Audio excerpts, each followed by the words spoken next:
অনেক লোকেরই অসহ্য ঘাড় ব্যথা, ঠিকমতো ঘুম হয় না। তাহলে কি করা যেতে পারে?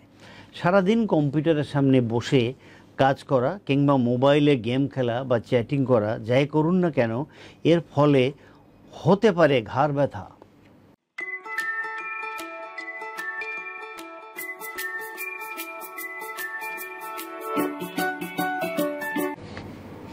ইদানিং আমরা যত এই নেটের যুগে এগিয়ে যাচ্ছি, এই সমস্ত কারণে ব্যাড পোস্চার আমাদের ঘাড় ব্যথা হতে পারে।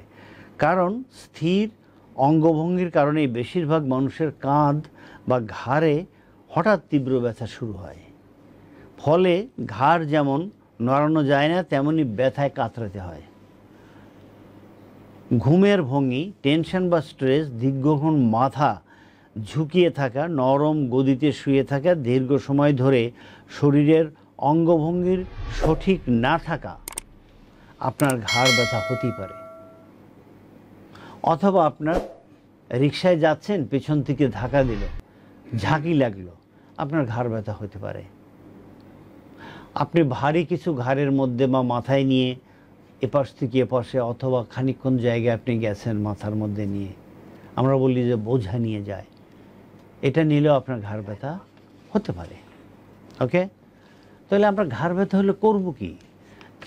মনে রাখতে হবে, আল্লাহ পাক যেরকম আপনার ঘাড় ব্যথার ওষুধ দিছে, উনি তার শেফাও দিয়েছেন। তো সেই শেফা, সেই চিকিৎসা আমরা করলে আল্লাহ পাক ভালো করে দেবেন। অলরাইট, প্রতিদিন ঘাড় ব্যথার এক্সারসাইজ করুন। মানে ঘাড় ব্যথা আমরা অ্যাসেসমেন্ট বলি এটাকে, ঘাড় ব্যথার এক্সারসাইজ। অর্থাৎ আপনাকে অ্যাসেসমেন্ট করে আগে বের করতে হবে এই ঘাড় ব্যথাটা কেন, সেই কেনর কারণের এক্সারসাইজ করতে হবে।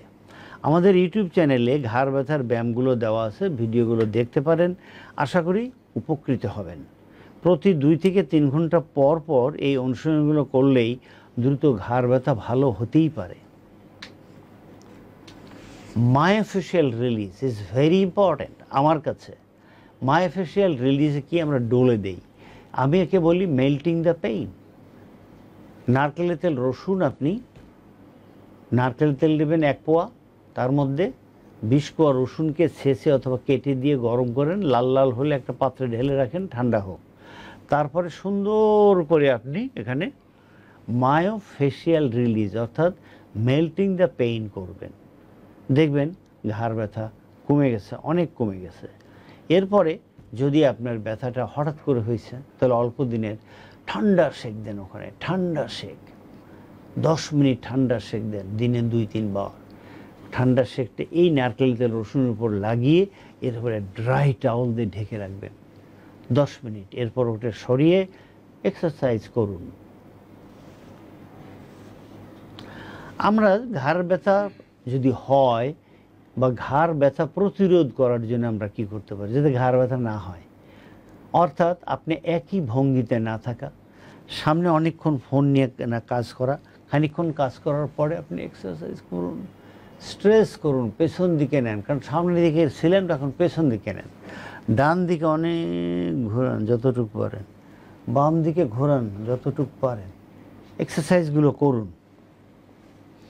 আপনি যখন ল্যাপটপ বা মোবাইল ব্যবহার করেন, আপনি পিসিতে থাকেন, তো তখন কি হয়, এরকম চোখ বড়া এরকম এরকম এরকম থাকি আমরা।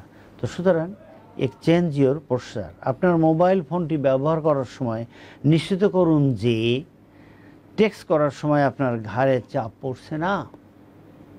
একটু আগেই এই ব্যাপারে বলছি যে আমরা অনেক ফোন ব্যবহার করি, সামনে এরকম করে থাকি, আপনার পেছনে আনতে হবে, পেছনে ঘাড় পেছনে নেওয়া মাস্ট, ঘাড় ঘোরানো মাস্ট, ঘোরানো মাস্ট। আর আরেকটা হলো এই এক্সারসাইজ সেখানে নিয়ে এই hold it hold it hold it hold it for 5 second, 5 বার সুবহানাল্লাহি ওয়া বিহামদিহি পড়েন।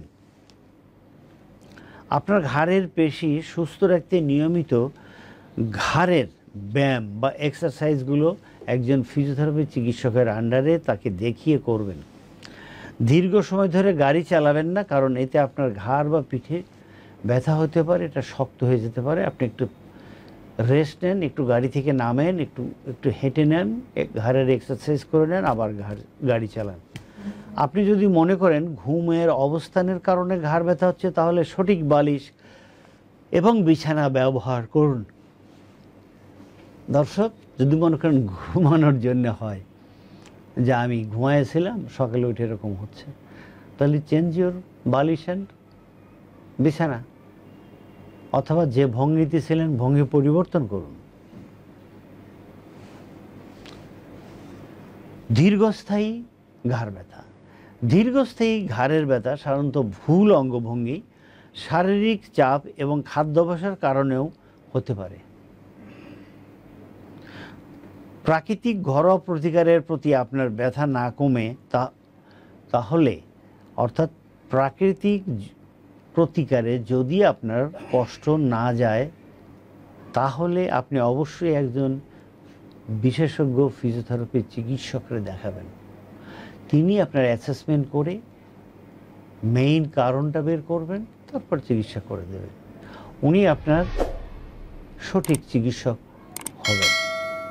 উনি আপনার প্রতিরোধ করার সমস্ত কথাগুলো বলে দেবেন, কীভাবে প্রতিরোধ করা যেতে পারে।